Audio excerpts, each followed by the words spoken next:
Distinguished delegates, dear colleagues, ladies and gentlemen, good morning, good afternoon, and good evening to everyone. And welcome to the Capacity Development Webinar, Implementing a Multi-Pronged Strategy for Digital Transformations, Lesson from Asia.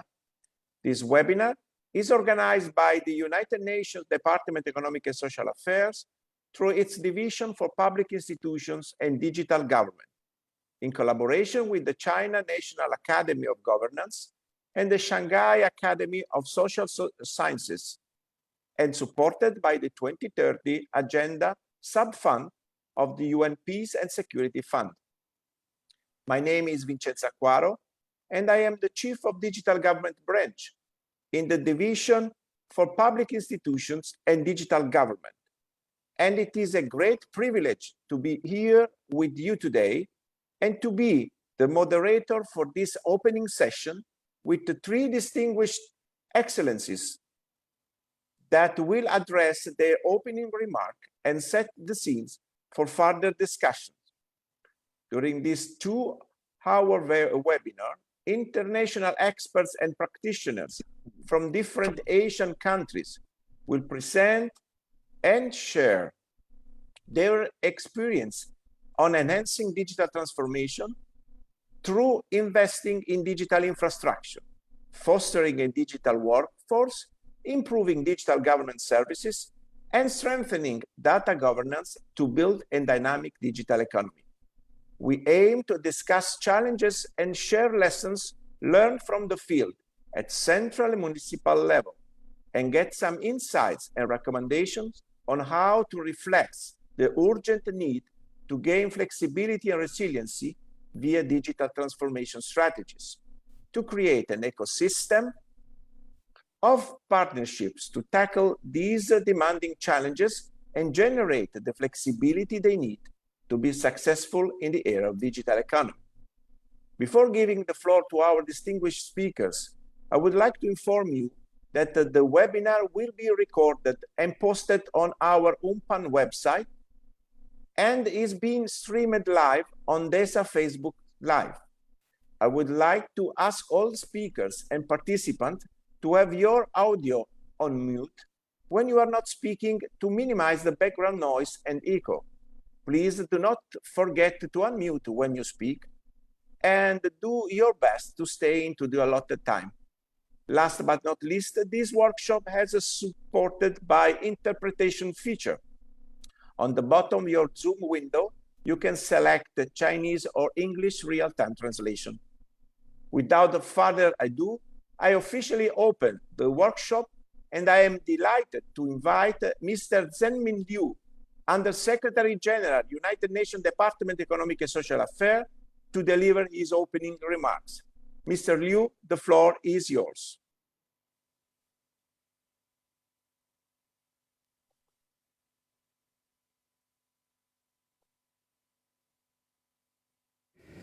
Dear colleagues, on behalf of the United Nations Department of Economic and Social Affairs, UN DESA, I wish to extend a warm welcome to this capacity development webinar. The focus of this webinar on successful digital transformation is timely. The COVID-19 pandemic has shone a spotlight on the critical role that digital technologies can play to advance sustainable development. In many instances, this pandemic accelerated slow-moving digital transformation, as the digital tools were quickly employed to sustain many aspects of the daily life, from job creation online to digital agriculture to telemedicine to remote schooling to ensuring access to essential public services. As we rebuild from the pandemic, we have an opportunity to tap lessons learned to shape longer-term strategies for harnessing digital technologies. In this regard, I want to thank Bangladesh, China, the Republic of Korea for sharing with the participants today the successes, challenges, and learning experienced in your respective digital transformation journey. Dear participants, for digital transformation to succeed and to benefit the whole society, governments need to implement a multi-pronged strategy. In many developing countries, such a strategy must start with increased investments in digital infrastructure, including through public and private partnerships. These efforts to improve connectivity must be accompanied by updating regulatory tools. Many developing countries have not put in place targeted legislation and data flow on protection of human rights and privacy online, lacking an overall digital governance framework. Similarly, many developing countries have not been able to create and maintain a skilled domestic digital workforce to help drive and sustain the momentum for digital transformation. Dear participants, we at UN DESA are aware of these needs and have developed training projects and curricula to support developing countries in improving effective use of digital tools. We have been working with the UN country teams, our partners in the regional commissions, as well as national governments and national and local institutions. In this connection, I want to thank the Ministry of the Interior and Safety of the Republic of Korea and aspire to innovate of the ICT division and the Cabinet division in Bangladesh for partnering with us today. We hope this partnership will continue beyond today's webinar. My thanks also go to the Center for E-Government Studies of China National Academy of Governance and to the Institute of Information of Shanghai Academy of Social Sciences. We have more than 20 years of cooperation with these two institutions, and likewise hope this collaborative partnership anchored on South-South cooperation will continue to grow. From our side, UN DESA remains fully committed to supporting member states in harnessing digital transformation, in advancing the implementation of the 2030 Agenda for Sustainable Development. We will continue to allocate resources to capacity building in this area, and we welcome inputs and suggestions from experts and participants at this webinar on how to best direct our efforts. I look forward to learning from your discussions. I thank you. And we also thank His Excellency Under-Secretary General Mr. Liu for his opening remarks and insights. And I'm now the pleasure to invite Mr. Weibin Kang, Vice President of the China National Academy of Governance, for his welcoming remarks. Mr. Kang, the floor is yours. 尊敬的刘志明副秘书长，各位来宾、律师、先生，大家好！非常高兴参加实施多重战略，促进数字化能力建设线上研讨会。国家行政学院与联合国经社部在信息化和电子政务领域的合作已经走出了10个年头。回顾这10年，我们连续5次共同发布了联合国电子政务调查报告中文版，构建了良好的合作伙伴关系，推动了电子政务领域的国际交流与发展。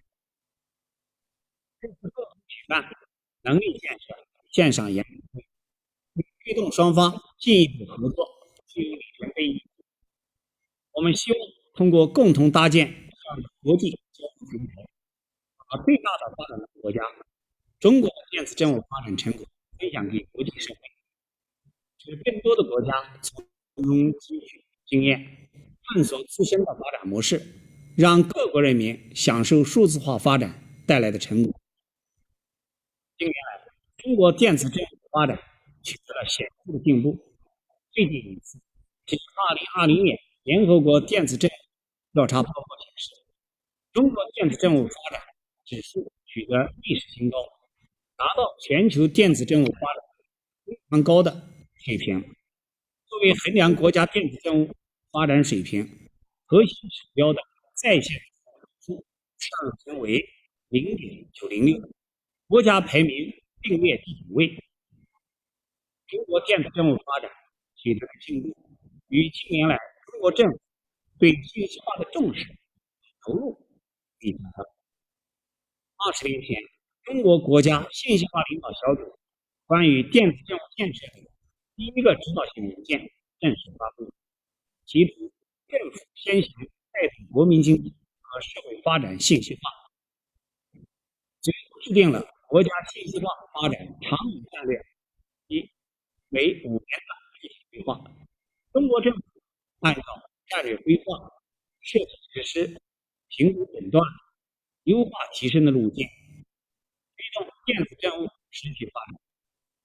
战略规划环节以系统思维整合制度、组织、人员、技术、物资等各种资源，构建与经济社会发展需求相适应的政府数字化转型目标和分阶段建设任务。设计实施环节把战略规划予以实践，实施其价值，以需求为导向，确定优先行动事项，推进实施每个阶段数字政府的建设目标。评估诊断环节按照以公众为中心的原则，建立科学有效的评估指标体系，对政府数字化转型的实施效果进行综合评价。优化提升环节按照评估反馈机制，通过动态的、灵活的协调机制，修订行动计划的优先事项，确保数字政府战略实施得到优化，也为下一步规划的制定提供帮助。国家行政学院电子政务研究中心作为独立的第三方，这些年参与到国家电子政务发展的评估诊断环节中，对全国省市政府和重点城市的一体化政务能力进行年度，有效推动了各级政府以数字化改革推动政府职能转变。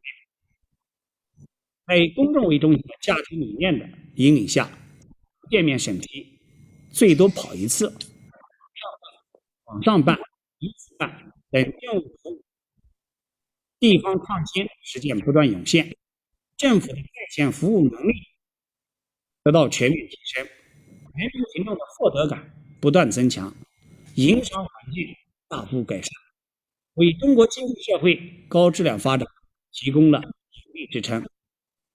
这么些新冠肺炎疫情对整个世界的影响还在继续，我们在云端相聚，数字化正在将继续成为我们生活的新常态。如何在数字化环境下不让一个人站位？我们的数字化转型战略要造福整个社会，要向弱势群体提供更好的服务，让人人都能享受数字化带来的福利。这离不开各国公共部门的数字化转型，以数字化领导力的提升。我们期待着与联合国经社在开发发展中国家领导干部和公务人员数字能力建设方面进一步的合作。最后，预祝本次研讨会取得圆满成功。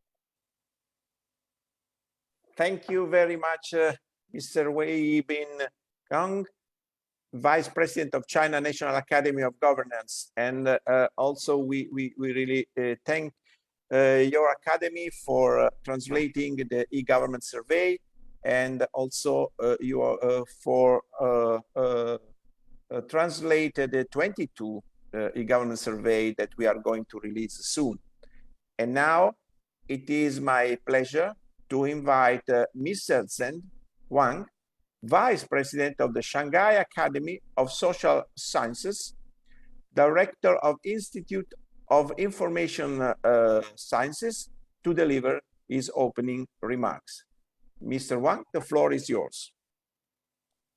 尊敬的刘立明副秘书长，尊敬的各位来宾、同事们、好，首先我谨代表上海社会科学院祝贺实现多管齐下的数字化转型战略雅思经验网络会议的召开，感谢联合国经社事务部公共社与数字政府司提供机会，让我兼任首长的信息研究所能够参加本次网络会议交流活动。推进数字化转型，释放数字化红利，已经成为世界共识。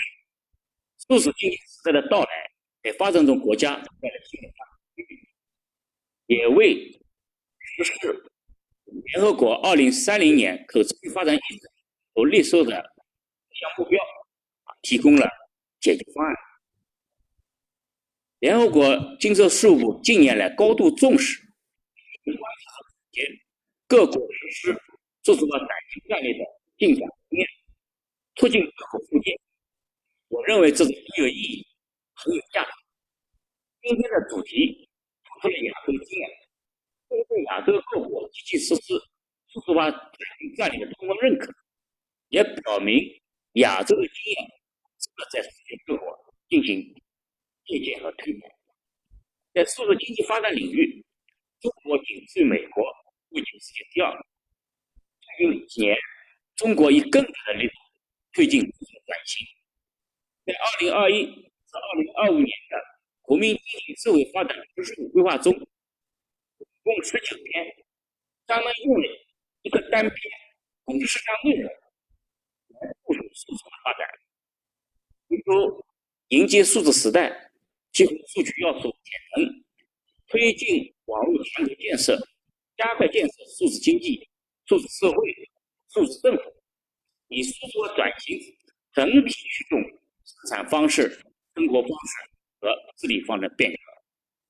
围绕数字转型，中国不仅已经制定实施了各类形式保护法、信息安全法，最近还在开展数字经济、互联网金融、人工智能、大数据、云计算等新技术、新应用实际的相关立法工作，不断推进制度创新。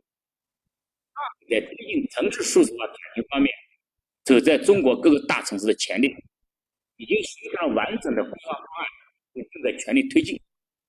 上海提出要建设国际领先的数字化标杆城市，努力打造具有世界影响力的国际数字之都。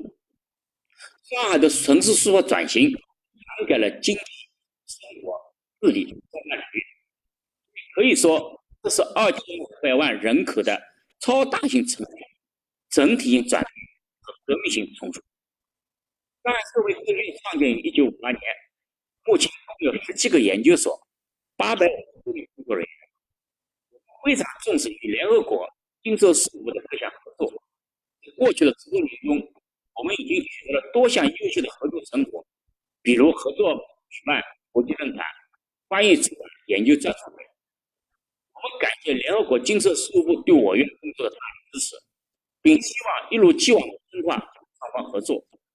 我们也愿与各国从事数字化转型研究的专家学者开展合作，为推进和落实2030年可持续发展议程做出我院的贡献。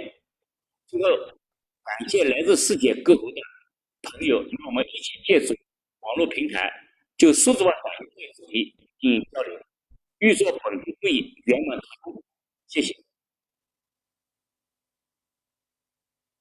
Thank you very much, Mr. Wang, Vice President of Shanghai Academy of Social Sciences, the Director of Institute of Information Sciences. Thanks also for highlighting the importance of digital transformation at local level, and also to mention Shanghai, that is one of the front runner on digital transformation in municipalities. This was the last intervention for this opening session. I really thanks all the speakers, the 3 excellencies of this distinguished panel for their insights and the recommendation.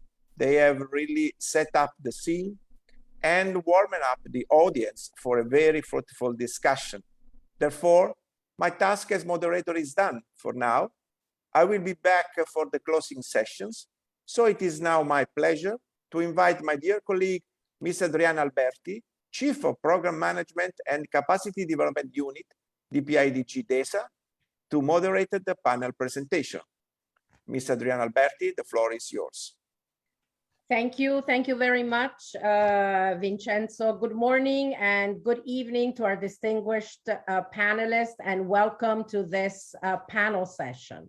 The purpose of this panel session is to hear from various countries on their experiences in their journey in digital government transformation. Before we give the floor to our distinguished panelists, I would like to engage our participants through a poll, and I will ask my colleagues to please launch a poll, and I will pose the following question. What are, in your opinion, the 3 most important features of digital government? Now, you can select up to 3 responses, and at the end of the webinar, we will look at your responses. So I'm just giving you a few seconds to complete the poll.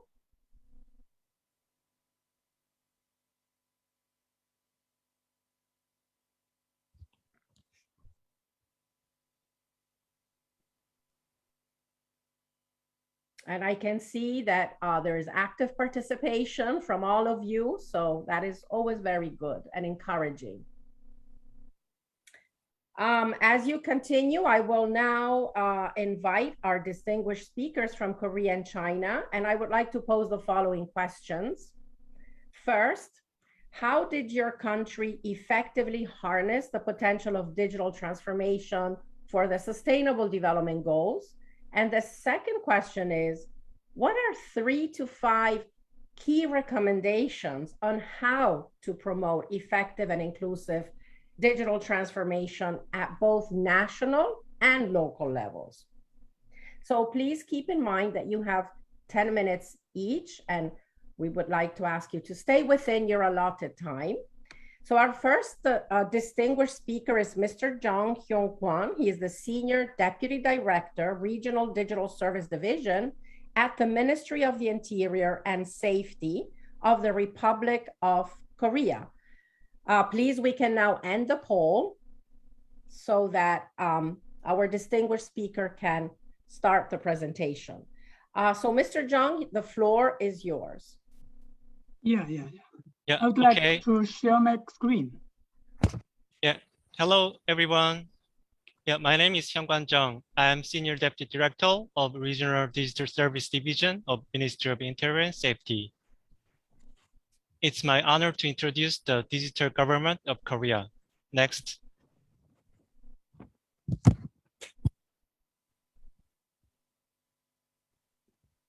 Next. Oh.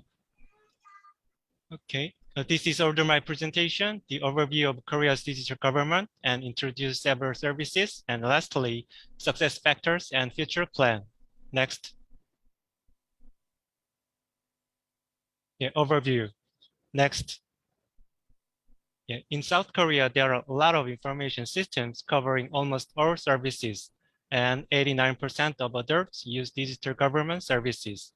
And we ranked highly for UN and OECD index related to digital government. The Korean government really appreciates UN DESA's effort for improving digital government all around the world. Next.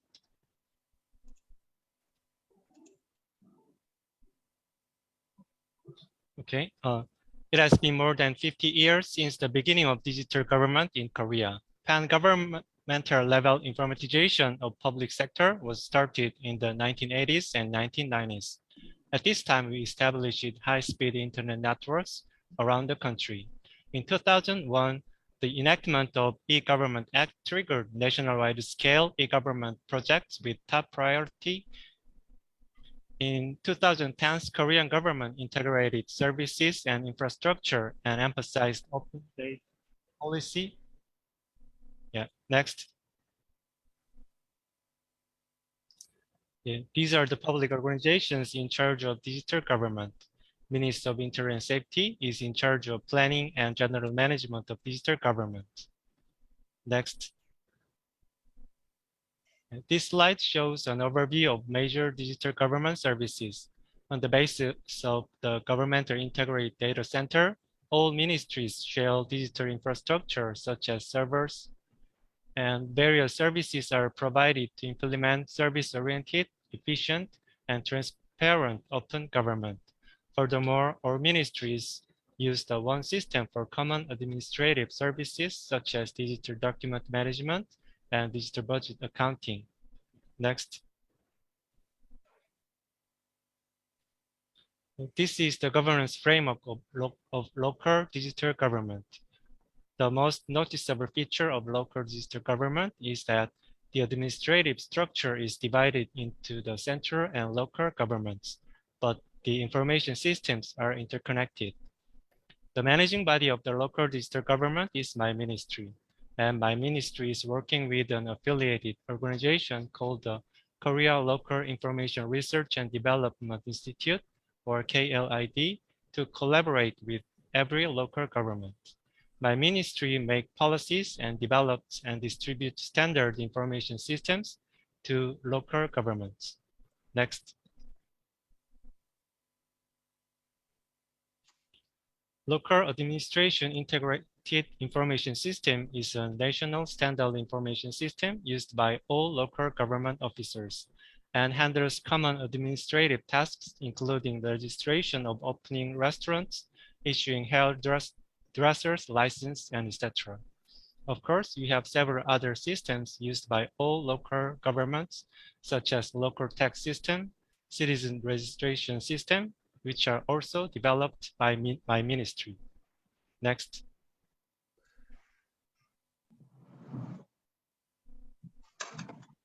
Now, I would like to talk about 5 services in detail. Next. Gov24 is the front-end integrated portal to all government services for citizens, including local government services. People can get certificates, submit applications through Gov24. Korean government is continuously improving this service to provide more personalized information and service recommendations for each citizen. For example, when it comes to inheritance, an heir can receive related information at once, such as bank accounts, pension, tax, building, etc. Next.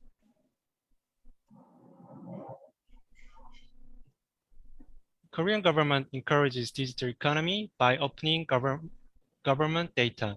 Data.go.kr is an integrated open data portal, including the data from local governments. Korean government inspects and improves the quality of data through annual evaluation of data provision and management. Next.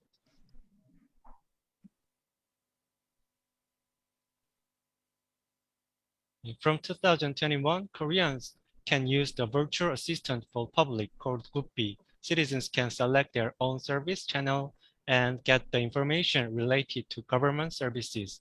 Now, about 1/3 of our citizens have enrolled in this service. The Guppy can provide information about public services proactively and in a customized way through private apps, such as Kakao, Korean WhatsApp, Naver, which is Korean Google, and several other private apps. Now we give 23 different notifications, including tax bills, penalty payment. We also use the Guppy to notify the vaccination schedule and COVID-19 relief fund information. The Guppy also can answer the questions such as integrated public chatbot. Next. The mobile driver's license. In this digital era, our government focused on the mobile ID. At first, we tested mobile ID through mobile government officials' ID last year, and we were convinced its security. Both public and private sector need a digital identity verification for non-contact services. In Korea, plastic driver's license has an important role in personal identification. Through mobile driver's license, each person can verify one's identity using a smartphone. For example, people can provide their identities online and offline at bank, for opening a banking account using mobile driver's license. This January, we started trial service, and we will expand on national scale this month. Next. Now, lastly, I'll introduce a case related to COVID-19. Korean government paid the emergency relief funds to citizens as an attempt to revitalize local economy by COVID-19. We interconnected the information systems of government and private credit card companies. And this way, we were able to make the application and payment procedures faster and more accurate. Citizens had two options to choose. The offline channel was for citizens who don't have credit cards. They visited local government offices, and the application and payment were done through the local administration integrated information system, which I've explained. The online channel was for citizens with credit cards, and most of the citizens chose this channel. And virtual assistants for public notified the information regarding the relief fund through private apps, so people could not miss applying and receiving the relief fund. Success of national policies using digital services gave all citizens a chance to recognize the capability of the digital government. Next. If you want to know more about Korean digital government services, egovkorea.go.kr may be helpful to you. Next. Now, I would like to talk about success factors and our future plans. Next. Yeah. Firstly, strong leadership of President was an essential law for our success. Our national agenda in the mid-1990s was we are late for industrialization, but let's get ahead of informatization. This agenda made bold investment possible. Secondly, building nationwide high-speed internet networks. Our country is not so big, so we could relatively easily build internet networks. Lastly, the civil registration system played an important role. Every Korea has a unique civil registration number. Off the floor, please. Yeah, because of the number, data management and connection was relatively easy. Next. Yeah, Korea had a presidential election this year, and President Yoon took office in this May. The first pledge of this administration is government as a digital platform, and our government established the Presidential Committee of Government as a Digital Platform this month. The new pledge focused on strengthening proactive and personalized services and public-private partnership. The committee suggested several killer services such as digitalization of real estate contracts. Next. The journey of Korean government will continue. I appreciate your time and attention. Thank you. Thank you. Thank you very much, Mr. Jung, for that very comprehensive presentation and for sharing with us highlights of the 50 years journey of the Republic of Korea in promoting digital government transformation. It is now my great pleasure to invite Mr. Imin Wang. He is the director of the Center for E-Government Studies to respond to the questions that I posed earlier. So Mr. Imin Wang from the China National Academy of Governance, you have the floor. 谢谢主持人。尊敬的朱吉旺司长，尊敬的阿圭罗先生，各位来宾，女士们、先生们，大家好。很高兴参加本次研讨会。下面我就中国在国家和地方层面发展数字政府的经验这个主题和大家做一个交流。我交流的内容主要有推进可持续发展目标的实现，中国政府发布了哪些数字战略，以及在这些战略的指导下，中国政府推进数字化转型的经验。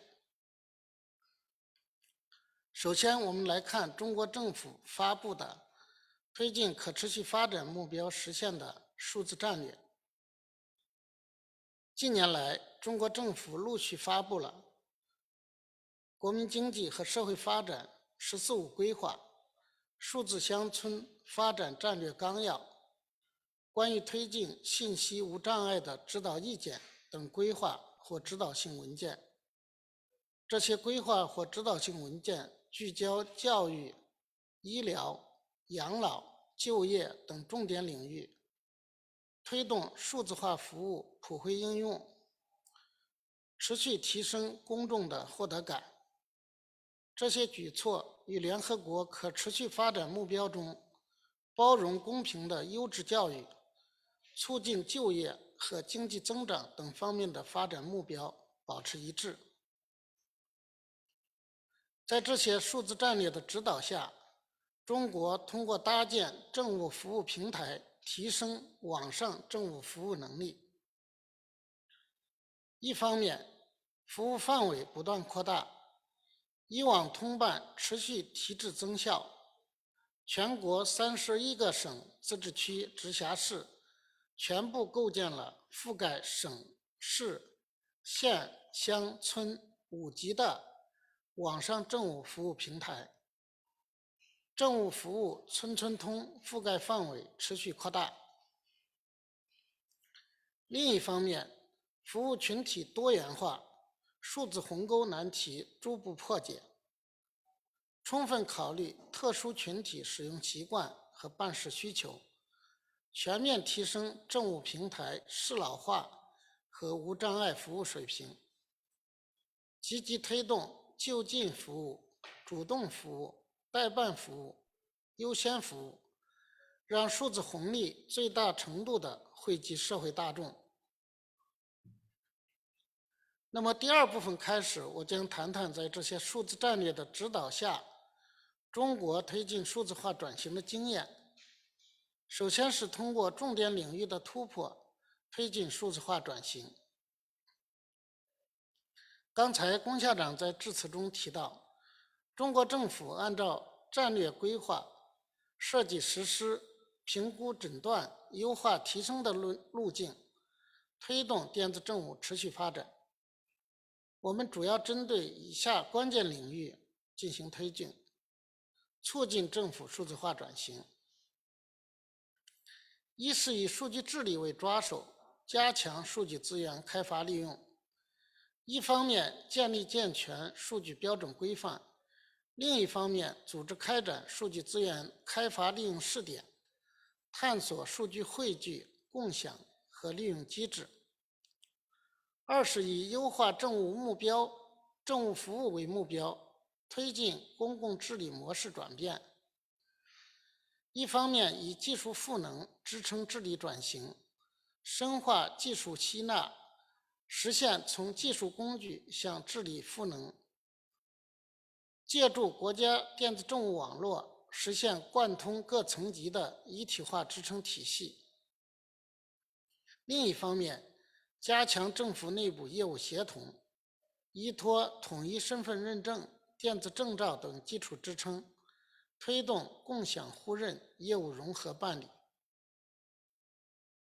三是以政府数字化转型为重点，加强支撑保障建设，全面梳理现行法规与数字政府发展存在矛盾和不相适应的部分，推进相关的立改废试工作，构建制度健全规范的评估考核体系，保障政策文件落地实施。为了推进和突破这些重点领域的数字化转型，第三部分将介绍中国各地成立政务服务与数据管理机构，优化政府职能体系，来引领政府数字化转型的经验。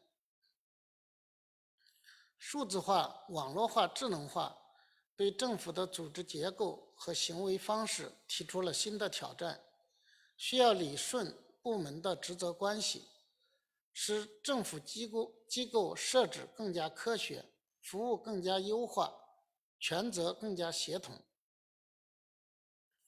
这里我们可以看到，各地政府设立了专门的政务服务或数据管理机构，或者二者职能兼具。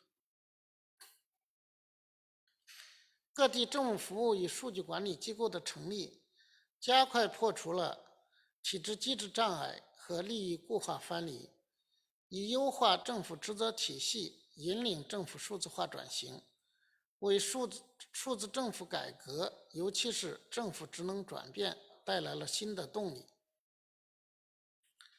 在机构变革的经验之外，第4部分将主要交流中国自底向上与自顶向上相结合的政务服务推进模式。2016年，国务院发布关于加快推进互联网加政务服务工作的指导意见、互联网加政务服务技术体系建设指南等政务服务的指导性文件。这些文件是在充分调研一些省份经验的基础上形成的。根据典型省份的实践经验，自底向上分析政府数字化转型中遇到的问题，形成国家层面的政策文件，又通过自顶向下的模式指导各个省推进相关工作，并围绕跨省通办、政务服务好差评等专项工作，以重点突破带动全面发展。在此背景下，各地通过平台建设、流程优化、数据治理等，持续向整体政府、智慧政府、服务政府推进。例如，广东省、北京市、上海市等持续推进改革创新，形成了各具特色的政务服务新模式。数字政府建设是一项系统的工程，离不开政府与企业的有效合作。最后第5部分，我谈谈在中国政府与企业有效合作的经验。在传统的电子政务建设过程中，企业根据政府的实际需求设计出产品，政府用财政资金购买，大多为一次性合作。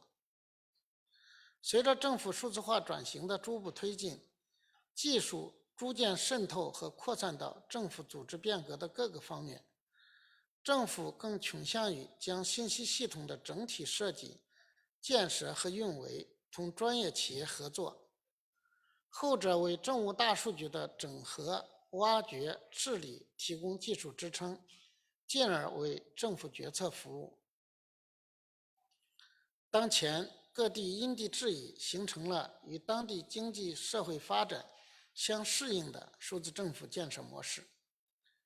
一是政府主导的建设模式，政府作为资源的主要控制者和分配者，在数字政府建设各个维度占据主导性地位，外部环境中的技术、信息、人力资本等资源相对匮乏。二是服务交付模式，政府作为政企合作的指导者和资源协调者，在理顺内部管理流程的基础上，强调与外部环境的互动，建设思路从内部吸纳转向外部联合。三是混合型组织供给模式，在内部管理优化和外部公共服务质量提升的基础上，更强调集约化、可复用和共享的数字政府平台建设，推动形成一体化整体政府。企业联合政府成立统一的全覆盖的数字政府平台，构建技术支撑生态。以上是我报告的主要内容，谢谢大家。Thank you very much, Mr. Wong, for this very comprehensive presentation about the journey towards digital government transformation and the innovative pathways in China. That was extremely useful. Thank you very much. It is now my great pleasure to introduce Mr. Anir Chowdhury. He's Policy Advisor, Aspire to Innovate, ICT Division and Cabinet Division of the Government of Bangladesh. Welcome to you, Anir, and you have the floor.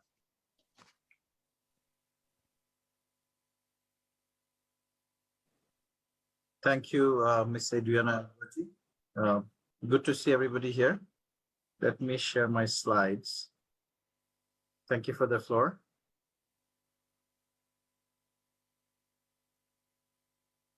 Having a bit of difficulty.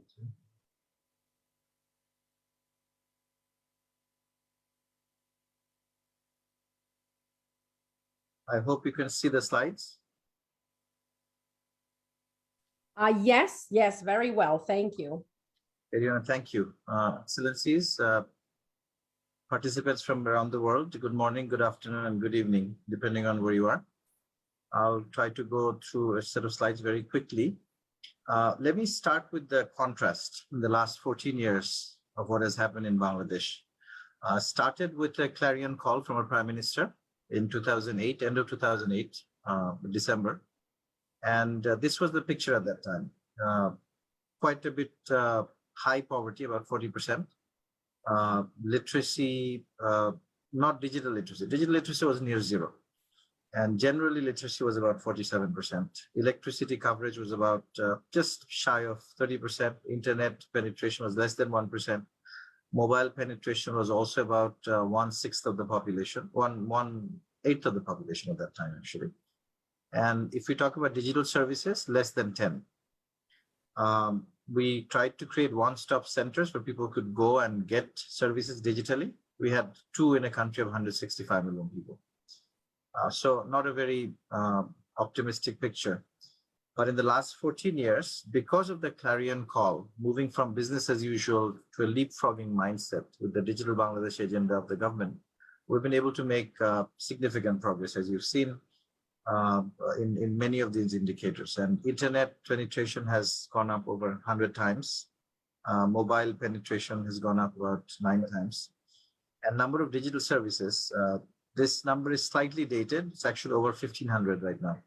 Number of digital services in the country. Started from 10, now 1,500. So almost 70%, 75% of the services are now delivered digitally. And one of the things that we have actually seen is we had to create intermediaries. So digital centers, which are intermediaries between analog citizens and the digital world of service delivery. So this is an interesting thing that has happened. And this should have been my last slide, but I thought in the interest of time, I'll just put it up at the very beginning. So in terms of what we say, TCV, time, cost, and the number of visits. So this is how we measure inefficiency within public service delivery, service by service. So we have looked at about 1,500 services in the last decade plus and delivered about 4 billion services digitally. And we have seen that for citizens, we've been able to reduce number of days to access these services. About 12 billion days have been saved. About $16 billion have been saved, and about 7 billion visits have been eliminated. So this is how we actually track inefficiency and reduction of inefficiency within the government. So this has actually given all our policymakers and civil servants within the government a target to actually meet every year. So when we started out, 2007 or maybe even middle of 2008, this is what we started with. About 10% of the civil servants had computers, but they were treated as sacred objects, not really to be touched in air-conditioned rooms and not really used for anything at all. We started doing what are called vision documents, so for different sectors. But one thing we learned developing these vision documents is the visioning process was much more useful than the documents themselves. So in 2008, when the Digital Bangladesh Clarion call happened, we started doing what are called quick wins. So small pilot projects in every ministry. So each permanent secretary of the ministry was asked to identify one service delivery project and use digitization to reduce TCV, to actually make it much more efficient and much more citizen friendly. And that made all the difference. So the vision documents helped, but the visioning and the quick wins, so hitting the, basically getting the ground ready. And when rubber met the road, basically that's when we started seeing magic happen. One example of this quick win was this procurement process of sugarcane within the government. So we have about 200,000 sugarcane farmers. This was a story from 2009. And since 1932, since the colonial times, we have been purchasing or sending purchase orders to the sugarcane farmers on a small piece of paper. So in 2009, we ran an experiment, and I basically said, why not send them just an SMS? Even though the SMS was in English, most farmers were able to get it read by somebody within the household or within the neighborhood. Some third grader or fifth grader could read that SMS in English because we didn't have SMS in local language. But after 2012, we actually introduced local language SMS. So now everybody can read local language SMS, but at that time they couldn't. But even with that situation, somebody could read it, and the sugarcane farmers were able to bring the canes on time. Before introducing this, there was a lot of corruption. The larger farmers would win out because you get paid by the weight of the canes, and if you bring it in too early, you actually have to leave it outside the sugar mill gates, and the sugar canes dry up. So a very small intervention, which cost about $5,000, putting a small SMS server that served about 200,000 sugarcane farmers and increased sugar yield by about 13% that year. So this is an example of how a small intervention can actually make a large impact. I talked about the digital centers. We started with 2 in 2008, and now there are about over 8,000 digital centers. So as I said, they form the bridge between the analog citizens who don't have access to internet or don't have the skills to actually get to the digital services, but these centers provide connectivity and access to digital services. So we started with just one service, birth registration. Now there are about 341 plus services, land records, passports, e-commerce, banking, social safety nets, and many others across many different ministries, but also from the private sector. And the total number of services that we have rendered is over 700 million, 773 million to be exact, up until the end of last year. And these centers, interestingly, are a very unique form of public-private partnership. So about 16,000 entrepreneurs sit in government offices and give and provide services, sell services to citizens. An example of simplification process, which reduces TCV significantly, is called SPS, Service Process Simplification. No mystery there, but it actually eliminates number of steps within the service delivery process. And we have mandated simplification before the digitization process. So the combination of simplification and digitization, and then decentralization to the digital center. So this has actually made significant reduction of TCV to the marginalized people in the rural areas. We actually introduced a service innovation fund. So small pilots done by the civil servants, or by even private sector, startup company on the right, prosthetic limbs created by a 3D printer developed by a startup company. On the left, you see agricultural extension workers using digital pictures to actually identify crop diseases much more quickly. So many different innovations, hundreds of innovations have happened in the last decade or so, just with the support of Innovation Fund. Something we call empathy training. So this is an example of how we actually have taken design thinking from Stanford Design School and customized it to simplify and innovate new types of service delivery. It's an example of how a doctor from a southern district actually looked at how he delivers services and realized that 2,000 of his poorest households don't come to his clinic because it's a government clinic, almost free service.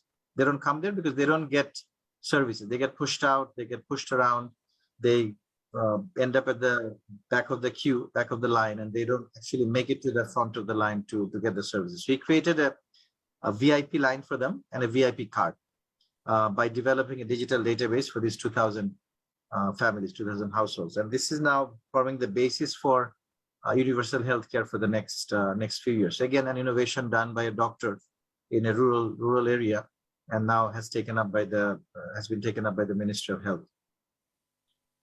We use gamification quite a bit in terms of competition across different ministries. Dashboards have sprung up in almost every department within the country, and there is competition and recognition and reward by the Prime Minister.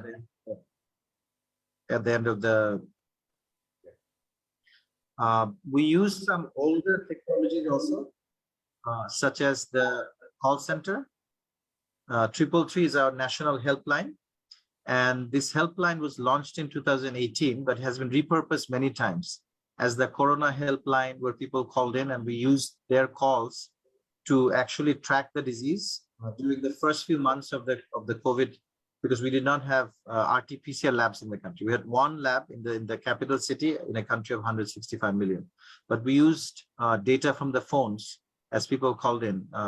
Tens of thousands, actually hundreds of thousands of people called in. We were able to track the disease.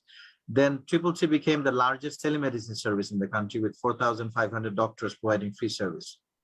Then it became that line to support the families in need who were actually in lockdown, to support them with emergency food supplies.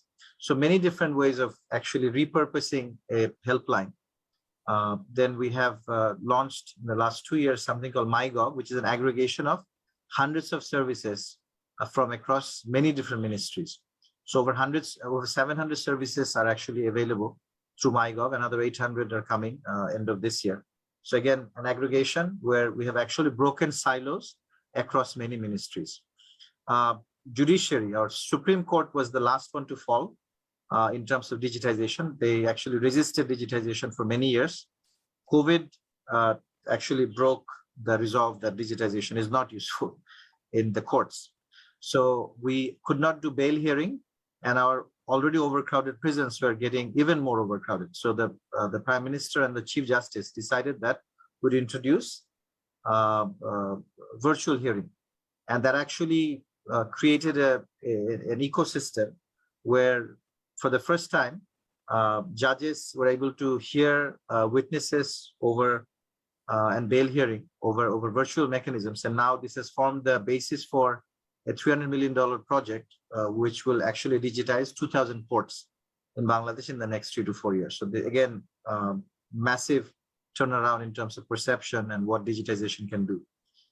Data, I'm coming close to the end of my presentation. Data is actually, as a lot of us say, the data is the new oil. So we actually introduce a lot of data platforms such as the SDG Tracker, My Constituency, which is in the parliament. So these track a high number of agencies within the government in terms of SDG achievement and SDG planning. During COVID, we developed the national dashboard, which tracked the disease, as I mentioned before.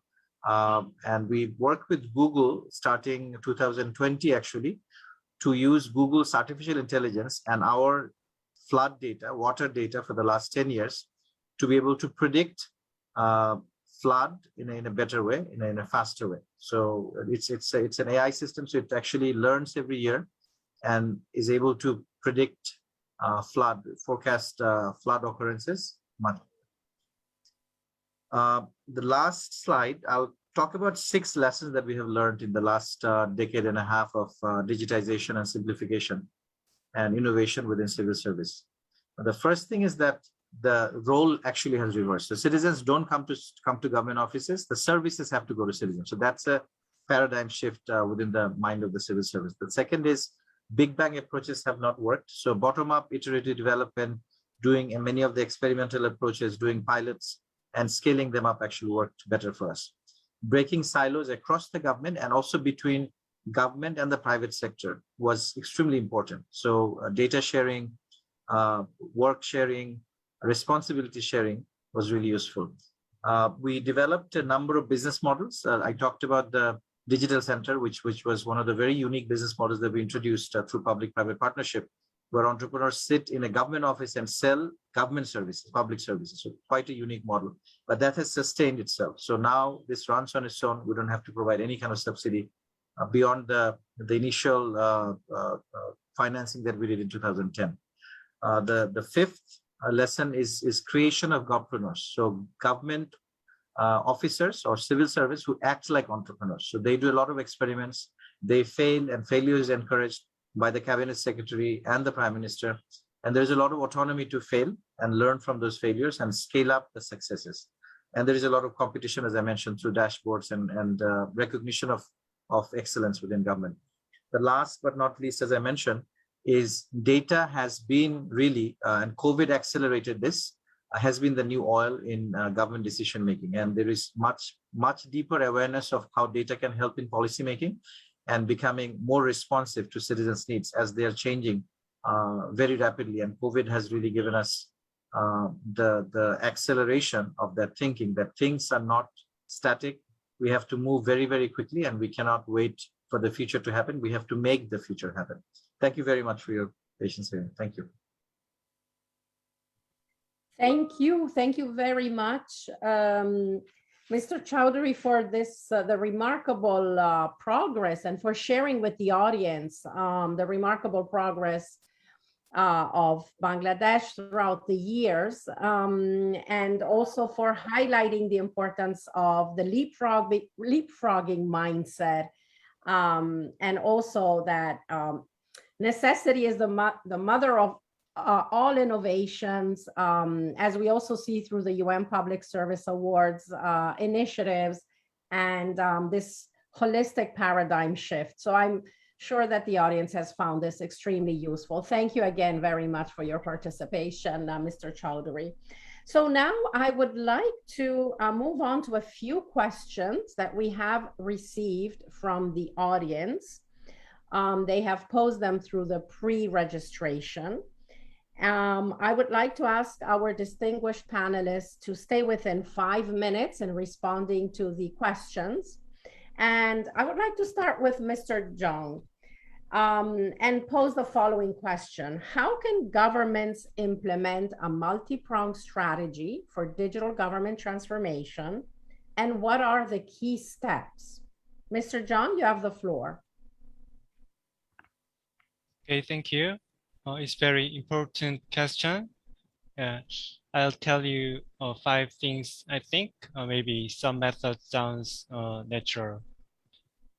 To implement a multi-pronged strategy for digital transformation, first of all, I think it is necessary to establish a plan based on reality.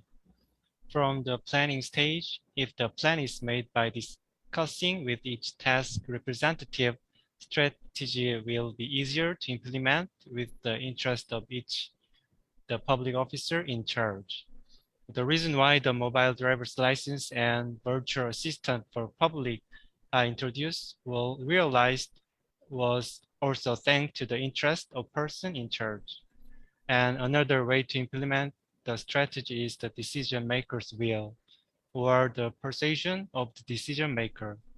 In Korea's case, in the late 1990s and in the early 20s, the president himself had the will to e-government development. A related committee was created, and e-government were selected as a national agenda, and a lot of funds were invested. The decision laid the foundation for our current digital government. The country where the Ministry of Budget and the Ministry of Digital Government are separated, such as Korea, nationwide digital transformation requires the will of policymakers, I think. And additionally, the IT company which support digital transformation is needed. In early stage of Korea's e-government, affiliated IT companies of Samsung and LG played an important role. And also digital education will also needed so that people can use the service well. We built 1,000 digital learning centers nationwide several years ago. So they teach or the weak person regarding digital have some ability to use the digital government. And lastly, in recent years, cooperation with the private sector has become an important part. It is also necessary for the government and the private sector to find ways to win-win each other and achieve digital transformation through this. Yeah, thank you. Thank you very much, Mr. Zhang, for this extremely helpful, useful, and very concise, key recommendations, including highlighting the importance of the strong will of policymakers, digital education, and congratulations on the over 1,000 digital centers to provide that capacity building to citizens. So now my next question will be for Mr. Wong.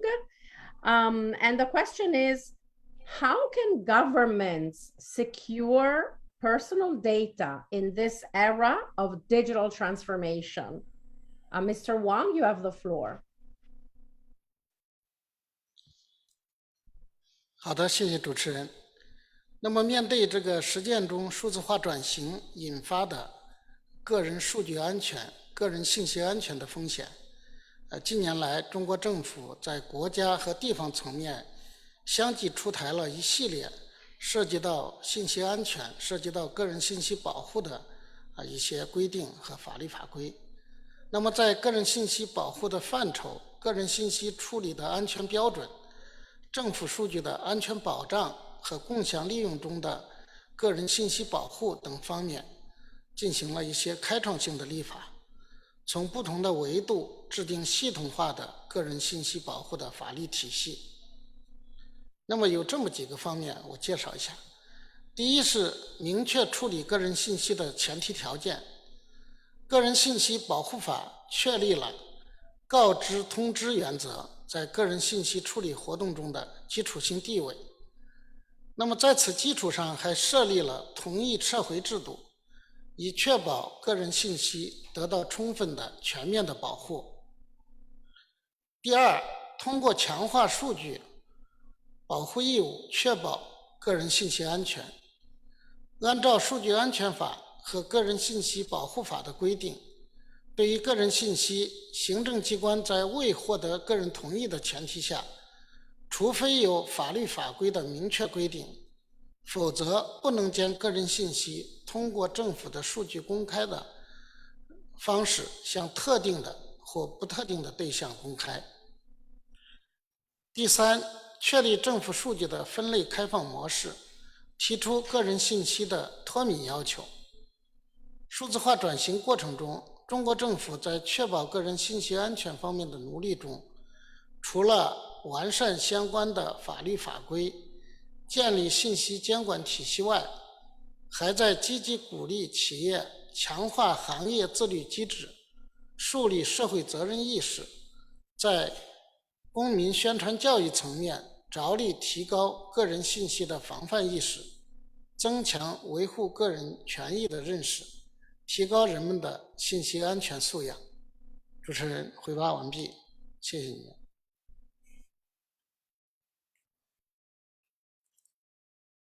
Thank you very much, Mr. Wang, also for highlighting the policies on using data and the accountability mechanisms that are in place to secure personal data of citizens. I would now like to ask one other question that we received from the audience to Mr. Chowdhury. And the question is, how can digital government be used to deliver services in the health sector? And we know that this has been extremely important during the pandemic. Mr. Chowdhury, you have the floor. Thank you very much, Adriana. Maybe I'll talk about 2 or 3 different aspects of it. One is obviously the telemedicine example. Telemedicine was not really popular in Bangladesh because people just would feel that they needed to go to clinics or hospitals directly. And this was costly. Sometimes doctors would not be available and they would have to make multiple trips. Obviously, many times they would actually sit or stand in lines to actually access the doctor. So telemedicine made it very, very easy. Even though the trust issues and many of the diagnostics would still require the patients to visit the doctors, but telemedicine eased the process. And now we're developing a national telemedicine policy and working with scores of small telemedicine companies into figuring out exactly how to scale things up, because we saw huge scale up during COVID. The second is use of health data to do different types of collaboration between the public and the private So again, we saw during COVID, a lot of sharing that had not happened, unprecedented sharing. So this is with technology, you can actually make some of these things happen, including patient health records, which we were not able to do before. But now patient health records are being shared between government and private sector in a limited way, but within the bounds of privacy, a localization law that we're actually developing now, data localization and privacy law, we'll actually be able to share data. The third area, and the last one that I'll just mention very briefly, is development of a health data architecture. We actually have seen that many different digital health initiatives have happened in the last decade or so, but many of them remained in silo. Even within the Ministry of Health, we have seen silos coming up and not able to do collaborative work. But again, COVID provided the platform and the understanding that data sharing is very, very important. And now we're working on a long-term health data architecture that brings in all the public and the private sector together to provide better services. And this will also include the development of health insurance and health financing using this combined health data architecture. So those are some of the things I think are quite important for developing countries to think about as digitization of health makes its progress. Thank you. Thank you. Thank you very much, Mr. Chowdhury, for highlighting the advancements in telemedicine and how Bangladesh has seized the opportunity to transform challenges, during the pandemic into opportunities for continuous development in the health care sector. Thank you very much. Now this concludes our Q&A for the moment, and I would like to thank again our previous panelists from the Republic of Korea, Bangladesh, and China. And now we will be talking about digital. We will be hearing about digital economy. So it is my greatest pleasure to introduce to all of you Professor Fushun Zhao from the Institute of Information, Shanghai Academy of Social Sciences, SASS. And I would like to pose the following two questions. First, what's China's experience in developing the digital economy? And second, what are 3 to 5 recommendations on the key steps that are needed to develop an effective and inclusive digital economy? And if I may add a third question that was asked, by the audience, and you might be able to tackle it at the end of your presentation. Someone in the audience asked, could you please explain in simple terms what the digital economy is? Thank you very much. The floor is yours, Professor Zhao. Yeah, thank you, Betty, Miss. I would share my screen. Can you see my PPT? Yes, we can. Okay, thank you. Good morning or good evening, ladies and gentlemen. It's my honor to have the chance to share some ideas on digital transformation of China. My topic is— Sorry, Professor Zhao, your audio, we cannot hear you very well. Can you try again, or thank you. Can you hear me clearly? Yes, we can hear you clearly. Thank you. Thank you. It's my honor to have the chance to share some ideas on digital transformation of China. My topic is from digital divide to data divide, a new development stage and bridging strategies of China's territorial digital divide. China has witnessed remarkable progress in the digital economy in recent years. However, China is still, at the same time, is still a developing country that its domestic digital development is still uneven, especially in emerging— Sorry, Professor Zhao, there seems to be a problem with the— I don't know if you can speak perhaps closer to your microphone. Thank you. Okay.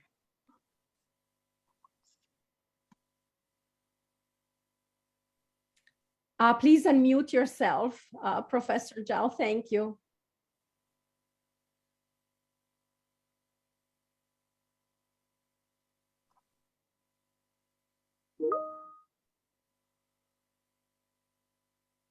Professor Zhao, can you please unmute yourself?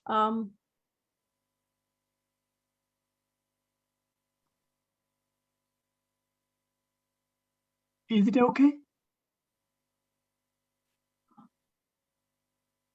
Yes, Sorry. it is okay. Please go ahead. Yes, please go Okay. ahead. Oh, China is still a developing country, and its domestic digital development is still uneven, especially in emerging digital technology fields. Take AI as an example. AI companies in 5 eastern provinces account for more than 80% of China. Data divide can be, in this paper, we define data divide as the difference to digital services due to the opportunities and capabilities of data access, processing, and utilization in different groups of people, enterprises, governments, in the process of accessing or using digital technology. Next question is how to measure the data divide. In 2018, the G20 toolkit for measuring the digital economy was developed. It proposed a framework of 4 aspects: infrastructure, innovation and technology adoption, empowering society, and job and growth. Based on this framework, we developed a 3-stage model of data divide, that is data access, data application, and data effects divide. We use this model and collect relevant data and calculate indicators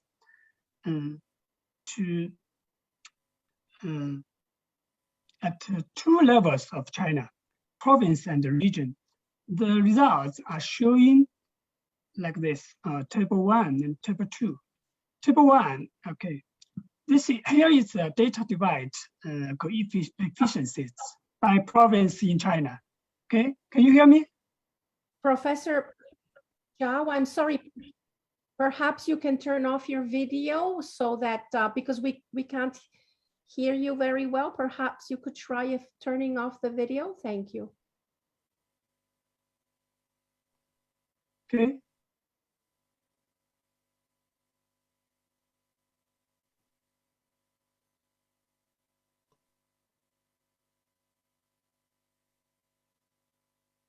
In order to understand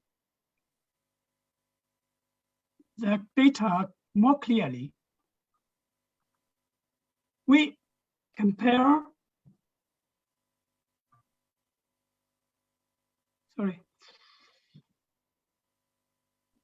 we compare the data in 2021 with those in 2016. As we can see, the data effects divide remains unchanged, while the data access divide and application divide decreased significantly. We further use the gap between 2 important economic indicators, per capita GDP and disposable income as a benchmark. We found that data access divide and application divide are not serious between provinces in China, while the data effects divide is huge. Okay. At the regional level, China can be divided into 4 parts: Eastern, Western, Middle, and Northeastern. From table 2, this is table 2, we found an interesting phenomenon. That is, although the Eastern region surpasses other regions in most indicators, the Western region ranks higher than the Eastern region in 3 indicators. Okay, like this, you can see here. Then let's have a look at China's policy on bridging data divide. According to an estimation, China's new infrastructure investment will reach $1.54 trillion during the 14th 5-year plan period.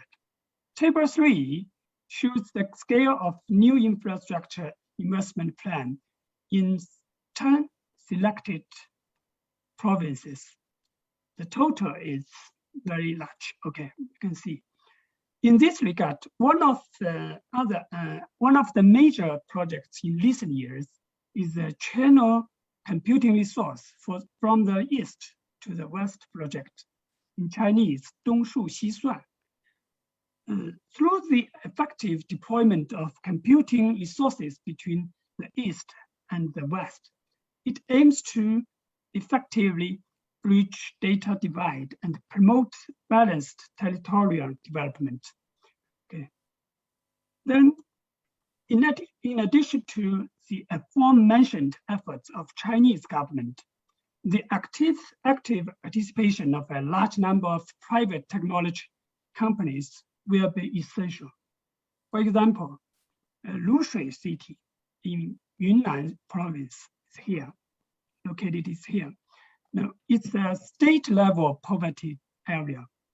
Its per capita disposable incomes of urban and rural residents are equivalent to 85% and 45% of the national average, respectively. The development of local strawberry industry faces several obstacles, such as no technical force, complicated climate features, and poor planting condition. We found a startup company, 智多美, in Yunnan province and a smart agriculture service provider plans to change the situation using the advanced AI technology in strawberry industry. To satisfy farmers with different needs, the 智多美 set up a smart agriculture model. They updated their database continually and used the stimulating model by using AI analytics tools. Finally, they are able to supply a full range of services from land evaluation, expert instruction remotely, and yield forecasting. What local farmers only need to do is strictly to follow the instruction of the AI system and carry out corresponding interventions. From China's case of bridging data divide over time, several suggestions can be taken away for developing countries. First, to implement the idea of leapfrog development and invest in digital infrastructure moderately ahead of time. Considering the particularity of some remote rural areas, there are market failures. To this end, such investment needs to be led by the government or state-owned enterprises. Secondly, after people in poor areas access the mobile internet, the problem of the data application divide will become prominent. Governments should set aside more space for the market and private enterprises, especially platform-based internet companies, to encourage them to take full advantage of the platform. Thirdly, territorial data divide in developing countries like China is still rooted in the urban-rural gap and the knowledge gap. Therefore, promoting smart agriculture may be a fundamental way to bridge the data gap.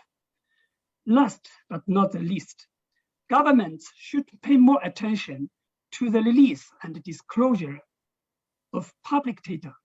This is especially important for smart agriculture. Developing countries should make the accessibility and availability of public data an important part of their business environment in the future. That's all. Thank you. Thank you. Hello. Thank you. Yes, thank you very much, Professor Zhao, for that very insightful presentation and for highlighting very important key recommendations, which I am sure our moderator at the end of the session will highlight as well. I would now like to invite my colleague, Mr. Wai-Min Kwok. He is Senior Governance and Public Administration Officer in the Division for Public Institutions and Digital Government of the UN Department of Economic and Social Affairs. And I would like to pose two questions to him. First, what are the key pillars of an effective national data governance framework?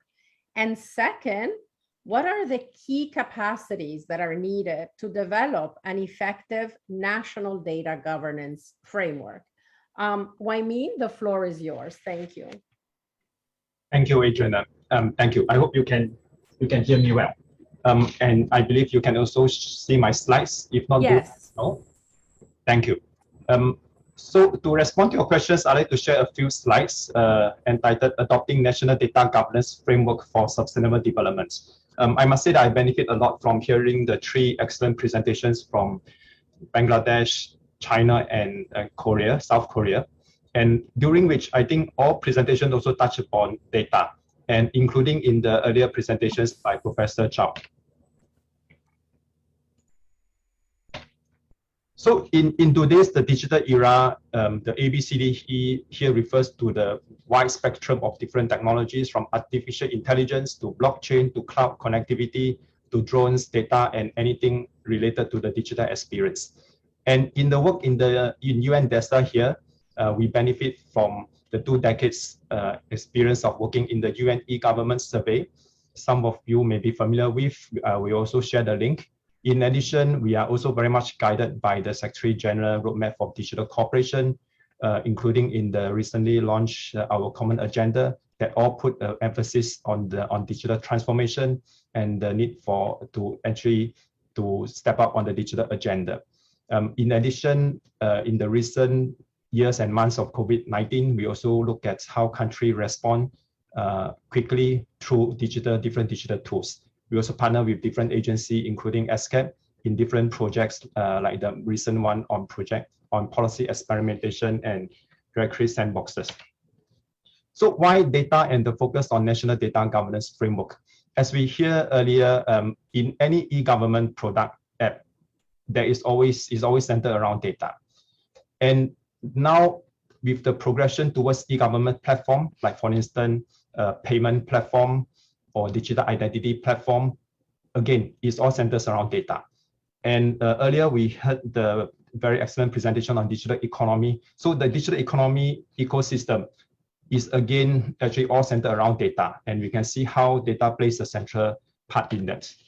So some data trends, and we already know this, that data grows rapidly and it has been projected to increase to 175 zettabytes. So there's 1 followed by 21 zero. So it's a more than exponential increase. And interestingly, more than 50% will be stored in public cloud. And we have heard from countries that they actually have the intention to migrate as high as 80% or more from private data center to the public cloud. Some paradoxes around data, that data is not only an input, but also output. Data is used in both the front end and back office of the e-governments. While some data are used, many are not, including many of those generated through the increasing digital services that we see. And one of the risks is that while data is not used optimally, some are actually misused that lead to data frauds and all sorts of challenges. We heard many times, especially in the context of sustainable development, there's always a lack of data. But to many government agencies, there is also a data and information overload. So one last thing I'd like to highlight here is the paradox is that government actually have a triple role as a producer, consumer, and regulator of data. And we heard Mr. Anil Chaudhry from Bangladesh mention earlier about how data is actually referred to as the new oil, or some as the new gold, or the currency, especially in supporting the digital economy. But the data is certainly more than oil and gold, because the data, while oil, gold, currency, they are a finite resource, as we all see how we are all affected by the increase in the petrol prices. and also oil. Whereas data is actually infinitely reusable. In fact, the more it's being reused, interpreted, the higher value it will actually achieve. So our work on data governance is actually grounded in the principles that is adopted by the Economic and Social Council, recommended by the UN Committee on Public Administration on Effectiveness, Accountability, and Inclusiveness. I will not go into the specific areas, but there are actually obviously many areas around it. And I will bring to a pillar framework that Adriana asked me the question earlier. So this is also the paradigm shift of how data. On the left side, you see this is what is known in academic, well-established in academic research on DIKW, how data is transformed to information, to knowledge, and to wisdom. But the data in today's digital government is actually more complex than that. Starting from data sources, coming from all sorts of sources, including small and big data, international data, transactional data, to aggregation, how it is actually the consideration whether it should be in cloud or in data center, in-house, in linked data, interoperability, to data exploration. Like for instance, open government data portal is actually one way, to analytics, the increasing use of AI, machine learning. And ultimately, one thing that has not been emphasized enough is the use of data in policy making, evidence-based policy making. So this is the trend based on our research in 2020, and some of these continue to be very relevant. The optimizing data will obviously increase the productivity, accountability, and inclusivity. And not only that, a data-centric government will actually increase the public trust. However, many benefits have yet to be realized because of many challenges, including the most advanced and high-income country, such as the lack of data leadership, resource constraints, and also the increasing concerns about the data quality, security, and privacy. And harvesting public value from data needs a long-term vision and approach, and a whole of government, and we also heard the need even a whole of society approach in terms of engaging the non-government entities such as the private sector and academia to be part of the data ecosystem. So here I'd like to share some findings. This is based on our 2020 survey, that how privacy is lacking. The focus for today's webinar is on Asia. So let us look at Asia. While there's an increasing trend that more countries have put in a private policy in the e-government and digital government portal, but it's still like 62%. In other words, there is actually close to 40% of countries in Asia that have not included a privacy consideration. So this is actually an increasing concern and also a trust concern, a public trust concern. And this is another aspect of data governance. We also look at how countries allow individuals to access their own data. That's on the left side. On the right side is how countries allow businesses to access their own data. In general, there are more countries that allow businesses to access data. But it is actually the global trend, and also in terms of respecting the individual rights to own data, that this should be done more than what it is now. Like in Asia, it's slightly over 50% that countries allow individuals to access own data based on our assessment. So putting all this together, and my last couple of slides here, is that in our vision and also through our capacity developments, right now we are actually implementing a digital data governance project in supporting some countries in Asia Pacific and in Africa. And we like to also scale up how to support government in adopting a more holistic national data governance framework that be grounded by the three principles that I mentioned before: accountability, effectiveness, and inclusiveness. And with three pillars: the first on policy and regulation, second on institutions and processes, and the third on people. And there were seven elements that we focus on. One is on data standards and classification, second on sharing, exchange, and interoperability, third on data security and protection, fourth on privacy, fifth on data infrastructure, such as whether it's a cloud or physical data center, sixth on digital identity, and seven on data literacy. These seven elements, in fact, most countries have advanced to a different stage, but sometimes it may not be sufficient, sometimes it's in silos. So the advocacy here is actually to have an integrated, holistic framework that would actually govern the current and future developments. So data literacy, for instance, this should be across different levels of governments. at the policy and decision makers level, the senior officials should be able to understand and interpret data for insights and policy making. Data stewards are those with a data leadership roles. They would actually provide the guidance to put into policy and technical frameworks. Policy analysis, these are the specialists with both the domain knowledge, and there'll be those who use BI tools and also analytic tools.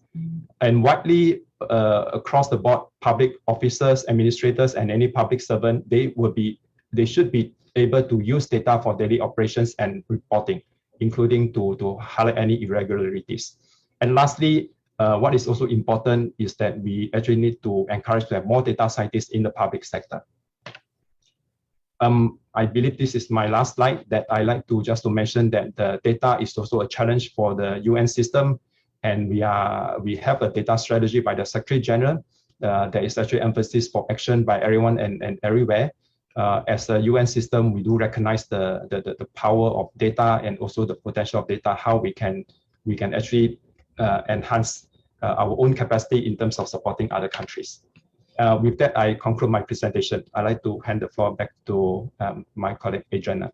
Thank you, Wai Min, very much. This was an excellent presentation, very comprehensive, and I also would like to remind all our participants that this presentation, as well as all the other presentations, will be made available on DPIDG website and also on the UN Public Administration Network website. And thank you for highlighting, the importance of the data governance framework, data literacy, data leadership, and the continuing journey to ensure secure data. In fact, I don't know if you would like to comment, but there was a follow-up question from one of our participants.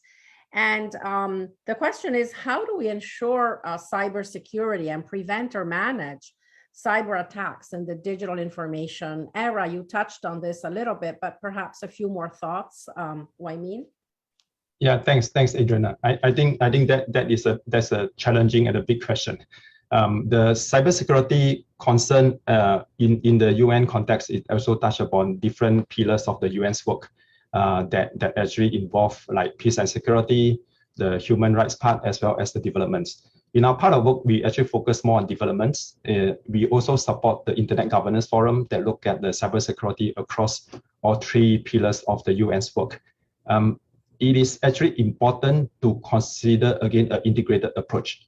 Like for instance, there is an increasing practice to have a security by design in the public sector in terms of in procurement of digital tools, digital services, design of new digital government portals, applications.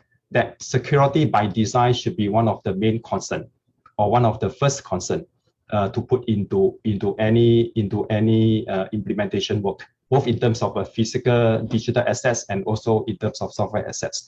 And actually, it also need to have a whole of government approach, certainly to synchronize across the different agencies horizontally and also vertically across different levels of governments. I will stop here, but it is a much more complex question that I can actually be able to share more here. Thanks. Thank you, Wai Min, and thank you for highlighting some, critical aspects. Now, I have the pleasure to introduce another colleague of mine, Mr. Dennis Suzar. He's a Governance and Public Administration Officer in the Division for Public Institutions and Digital Government of the UN Department of Economic and Social Affairs. And we heard from the previous speakers critical aspects at the national level, but also at the local level. But now we will really have a deep dive into the local level. And here we have two questions for you, Dennis. So the first one is, what is the role of cities in promoting digital transformation? And the second one is, can you please share with the audience 3 to 5 key recommendations on how cities can promote effective and inclusive digital transformation? And also, what are some of the key capacities needed? So I know these are a lot of questions, Dennis, but the floor is yours. Thank you. Thank you, Adriana. I hope you can hear me clearly. Yes. Yeah, I'm also sharing a short slides to respond to your question, and I will mostly talk about local online service index, the LOSI. I'm hearing an echo. It's okay now, Dennis. Try Okay. to proceed. Yeah, so I'll talk about local online service index in this slide. We had started this index in 2018 with 40 cities. At that time, it was a pilot study. And we looked at 40 cities, and in 2020 we reached to 100 cities, and in 2022 we have in the upcoming survey we looked at the most populous city in each UN member state. That's 193 cities. The motivation is simple. Cities are closer to people, more than national and federal. So there is lots of interaction between cities and residents in the cities. And there are also another motivation is to help cities to truly measure their progress, what they have achieved and where they are compared to other cities. And also to create a wide agreement as a common and acceptable standard to measure e-government at the city level. So as you know, we've been doing this for since 2003 at the national level. So this was our motivation. Next slide. I just want to share some interesting facts about cities. So in 1800, there were just 2 cities with at least 1 million inhabitants. So London and Beijing. And in 1900, there were around 15. By 2000, we had 37 cities with population more than 1 million. And by 2030, it's projected to be more than 700, and of which 125 will be in China. So the point here is really the population is growing in cities. And also by 2030, the world can expect to have over 40 megacities, those with 10 million inhabitants or more. And 80% of these megacities will be in developing countries. So urbanization will continue to be fast-paced in developing countries. And in developed countries, urbanization is kind of peak. Yeah. So we can basically say that cities are the most globalized parts of any country, and the diseases such as COVID-19 hit cities first. So they need to be ready in their digital transformation, and they need to be able to use all these tools that the previous speakers mentioned. So with that in mind, we have improved the upcoming local online services. We have aligned it with the online service index of the UN government survey. So we added a new criteria in the institutional framework. And we have also more questions on for inclusion for women, youth, old people with disabilities, and also more question on participation and service provision. Of course, you will see the results of 2022 in the upcoming survey, but I just want to remind you some results from the 2020 edition. So the first point is there are only a couple of cities performing better than their national portals. These are highlighted in the red circle on the left. So we can say that most of the city portals are behind their national portals. These are represented by dots here. So this really tells us that there is room for improving city portals. Here you see some leading cities in subgroups. You see Shanghai is there, among other. Madrid is there, New York, and etc. And you can look at it on our website. In China, we see China, at the national level, China is in a very high level. And we looked at Shanghai, it is also at the very high level. So there is some kind of consistency when it comes to China. And this slide briefly summarizes the reasons behind the achievements of China and Shanghai. Basically, a comprehensive digital government policy and initiatives at both national and subnational levels, and also using new technologies and other some other findings. So the content provision is the highest. Cities offer adequate content, but services is lowest. So there is lots of room to improve services delivering, like such as live events or other services through the city portals. Majority of the city portals assessed do not meet various technology standards. This is also one area, one low-hanging fruit for cities to implement.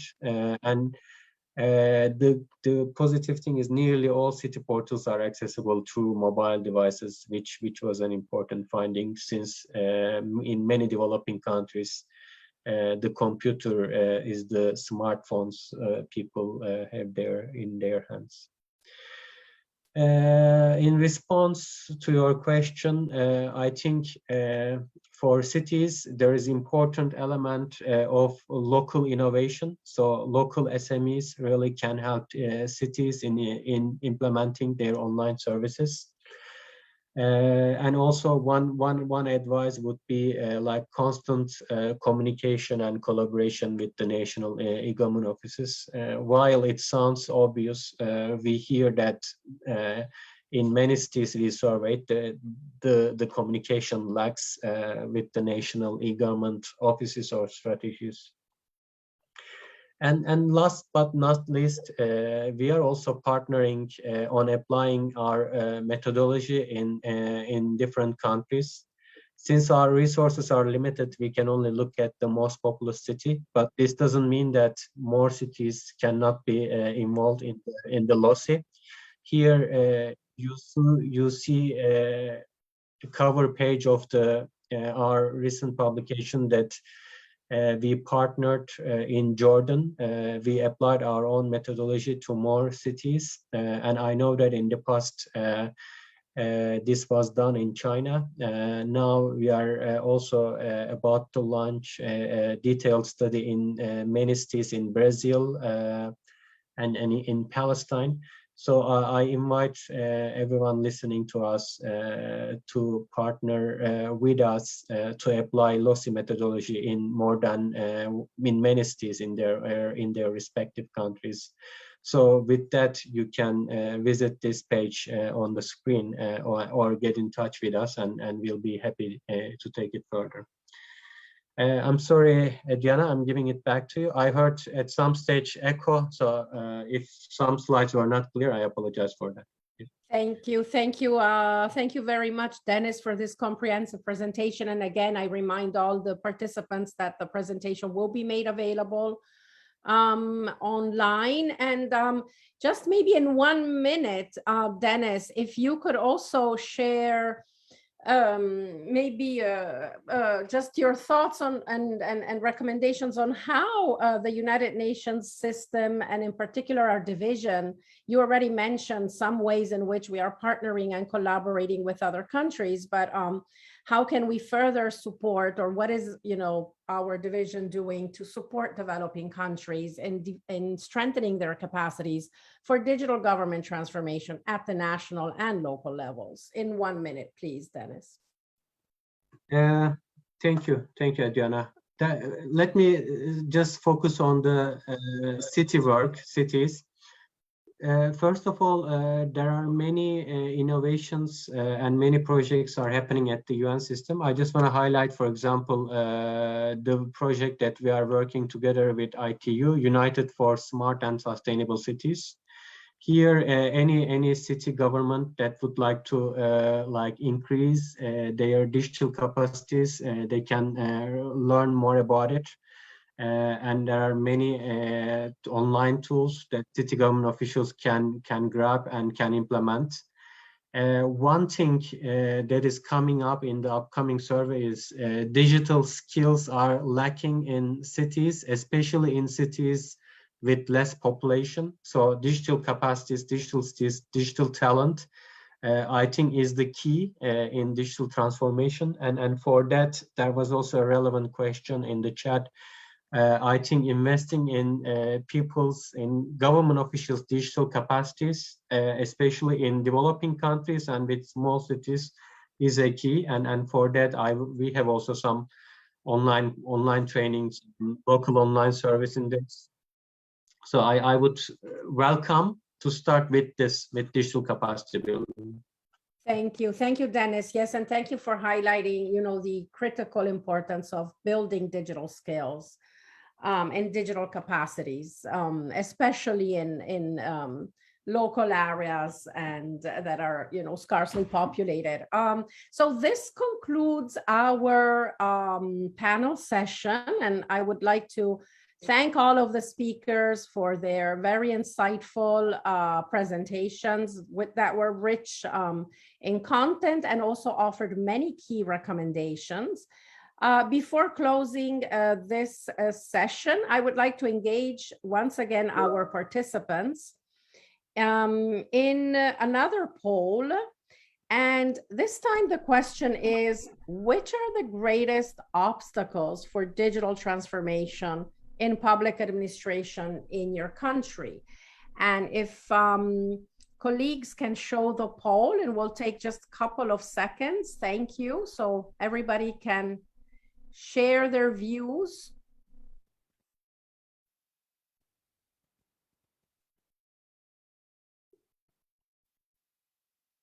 I see lack of financial resources, infrastructures, technical expertise, strategic foresight and leadership.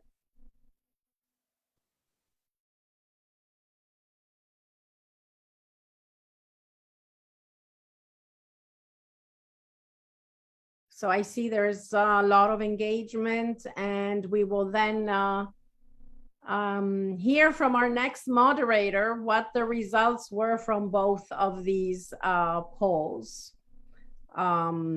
So as the poll is running, again, many thanks to all the distinguished speakers that participated in this very insightful panel session. And I would now like to turn the floor to my colleague, Vincenzo Acquaro, for the final wrap up of this webinar. Vincenzo, the floor is yours. Thank you very much, Adriana. And I have to say that I was really delighted to listen to all the speakers for this webinar. And really, I think it is very, it was also very useful for everyone, but for sure for me. And every time that we do this, we always learn a lot by the speakers. So thanks again. As you know, at the closing part is really the toughest one, because it's really not possible to try to summarize all the very good insights of 2 hours of webinars. But let me first start with the results of the 2 polls that also give the sentiment and the feeling of our audience. So I think the best thing to do is that I can start with the last one. That is, the key important feature of digital government. Perfect. This is the first one that we launched. And as you can see, the question was, what are, in your opinion, some of the key important features on digital government? Let me go through this. It seems clearly about 76% agreed on enhancing efficiency and quality of service delivery. That is also very in line with the principle of effective governance, and in line with the key elements of goal 16. The second one is about expanding coverage of service to everyone. Again, here we have the importance of service delivery, but the other important issue is to everyone. So leaving no one behind. It's really important that services do not create a digital divide, also in terms of services, and reach everyone. And then the third one, and I will stop here, is about I think 19%, 35%. That is the highest one. Yes, is offering services to the most vulnerable people. So again, also the importance of leaving no one behind. I think this is a very good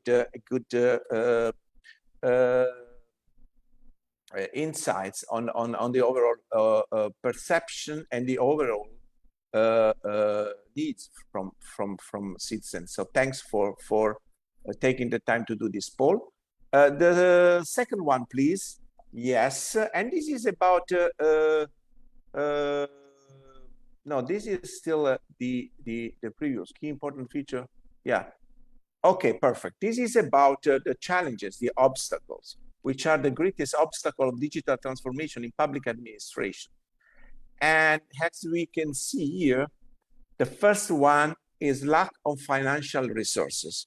This is very important because most of the time the first big challenges is the resources, the financial resources, and that also force government to make priorities on what to, on where to invest.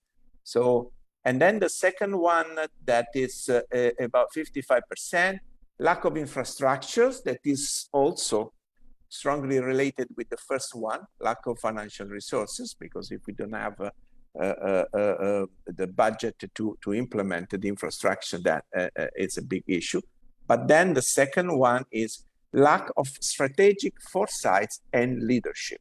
So again, it's really, as we are discussing here, and based also on the what all the speakers presented, it's the first step is really important to have a strategic foresight, vision, and leadership, and then transform this strategic foresight and your leadership vision in a strategic plan, and then in an implementation plan that is linked with the SDGs, but is also embedded in the digital strategy.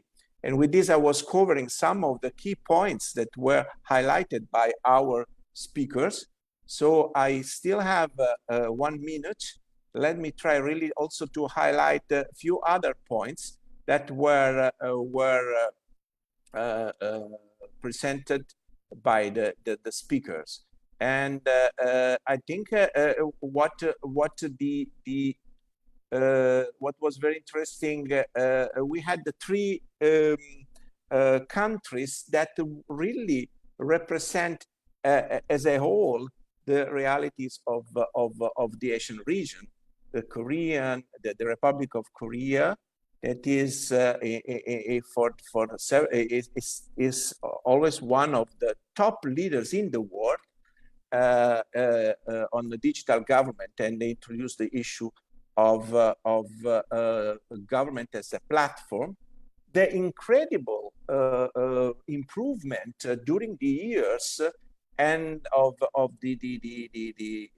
China, that now is also one of the key leaders in the region, and was important also the experience of local government, and then also the impressive improvement of developing countries as Bangladesh, that really in 40 years is also reaching an important level of digital transformation, looking on all the citizens. And for, I think the most important message here is also about about the importance of leaving no one behind. Digital transformation should not become a tool for digital exclusion, but for digital inclusion. So leaving no one behind, starting from leaving no one offline, and then all the implementation of the services that need to be developed to support and to assist and to the citizen and the businesses and also to enhance the digital economy. We talk about also digital economy elite. And last but not least, we call as the new oil, the new gold. It's about data, the importance of data, the importance of data management. And it was also introduced the concept of data divide. That is also very important in the process of digital transformation. So how to avoid data divide. And we had a good presentation on some suggestions in key. So with this, I even took 2 minutes more. Sorry for that. As I said, it's a very difficult task to close a so rich webinar like the webinar today.